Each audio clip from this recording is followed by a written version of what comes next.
Hello everyone, I'm Bill and I support universal health care. And I think health care should be a right of every American citizen. The reason I say that is because the Declaration of Independence says we should have, or everyone should have, the right to life, liberty, and the pursuit of happiness. And these rights should be secured to us by a government established by man. Well, I don't understand how anyone can say we have the right to life, but somehow we don't have the right to the health care we need in order to stay alive. That doesn't make sense to me. To pursue happiness, if you're suffering from some illness and you can't get the health care you need to alleviate your suffering, it makes it hard to pursue happiness.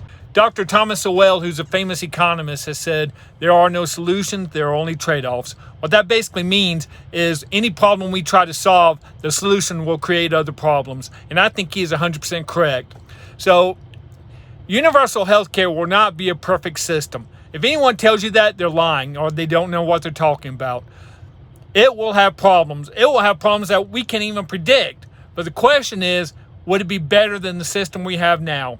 And when we consider the fact that we have people dying from lack of health care in this country, or they're going broke because they get sick, which is inevitable, just about everyone's going to get sick and have to face this, I don't see how the problems could be any worse. When we look at other countries like Canada, England, France, their healthcare system does have problems, but it's nowhere near as bad as the problems that we have.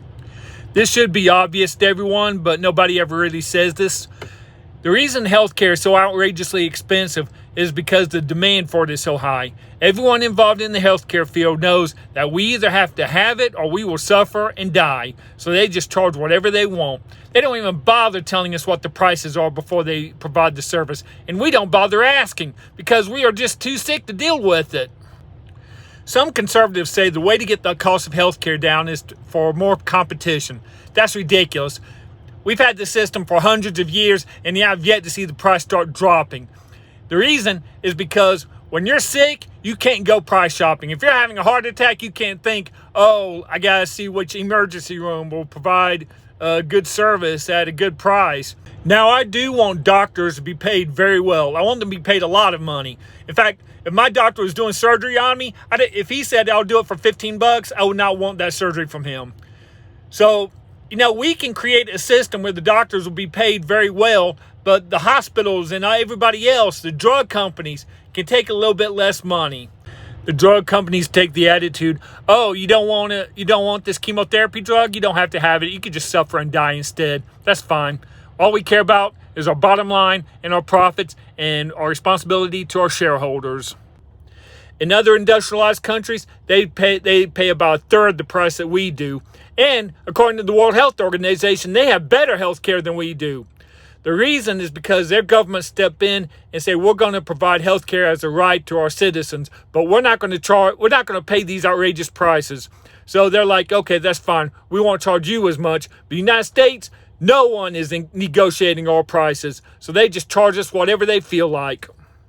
And healthcare insurance companies have gotten absolutely ridiculous. They want you to pay monthly fees on time every month, but then when it comes time for them to pay for your health care, they look for any excuse they can to get out of it. It makes me disgusted. I think a lot of people don't realize this, but when you go to your doctor and he gives you a prescription, say he gives you, I want you to take these X pills. You go to the pharmacy and the pharmacist says, oh, your health insurance won't pay for these pills. You got to get some other pills. And the insurance companies say, well, we'll pay for Y pills, but not the X pills. And you're like, okay, that's fine. But your doctor wanted you to take the X pills. He wanted you to take the prescription he gave you. He's only settling for something that's not as good.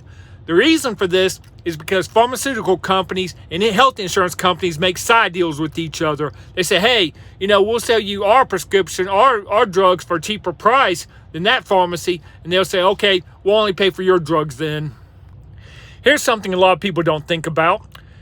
Every health insurance company out there, I guarantee you, they do the numbers. They figure out the odds, and they make sure the odds are greatly in their favor, that they're going to take in a hell of a lot more money than what they're going to pay out. And they don't provide any real services to us. A lot of politicians who get paid campaign donations from health insurance companies and healthcare and drug companies, they have got a lot of people convinced that we can't afford to have universal health care. That's complete bullshit. Not only can we afford it, it might be cheaper than our current system. So we really don't know. But I got news for you. We can't afford our current system. Most people can't afford our current system.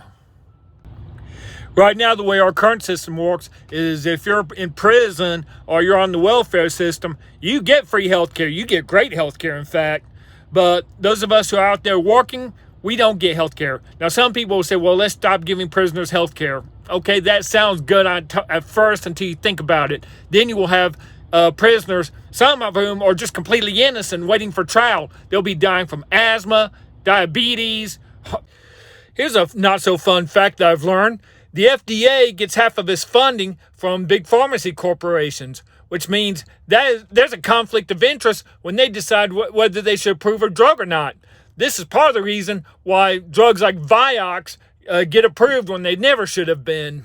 Our entire healthcare system has been captured by for-profit corporations and basically rich people, and they don't give a fuck about the healthcare of the American people. This all comes down to greed. Now, normally I'm okay with greed. I'm greedy. When I work my job, I want to make as much money as I can at it. When I pay my taxes, I try to pay the least amount I can. But when this greed is getting overblown and it's hurting our fellow people, we should have a problem with it. We can come up with a better system than this, y'all.